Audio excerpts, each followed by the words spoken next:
మీరందరూ ఖచ్చితంగా జై చిరానాని కామెంట్ చేసి సబ్స్క్రైబ్ చేసి చూడండి. ఖచ్చితంగా జై చిరానాని కామెంట్ చేసి సబ్స్క్రైబ్ చేసి చూసినట్టయితే ఈ వీడియో చాలా మందికి అయితే రీచ్ అవుతుంది. ఖచ్చితంగా మీరందరూ జై చిరానాని కామెంట్ చేసి సబ్స్క్రైబ్ చేసి చూడండి. Thank you for watching. Highlights game changer మీకు ఎలా అనిపించింది అంటే యాజ్ ఆడియన్స్ గా చూసినప్పుడు ఒక మూవీ అంటే గేమ్ చేంజర్ 3 years తర్వాత వచ్చింది.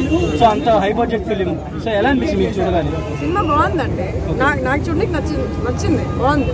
నేను ఎక్కడ కూడా ఓకే ఇంత లాగ్ ఉంది ఇంటర్వెల్ ఎందుకు వస్తలేదని నేను చూడలేదు. ఓకే తర్వాత ఎంజాయ్. సో ఏంటి అంటే ఏమైనా సోషల్ మెసేజ్ కానీ అంటే ఎలా కలెక్టర్స్ ఉండాలి, ఎలా పవర్ ఉండాలి అనేది ఏమన్నా జనరల్ గవర్నమెంట్ ఎట్లా ఉండాలని చెప్పారు. But of course it's cinema.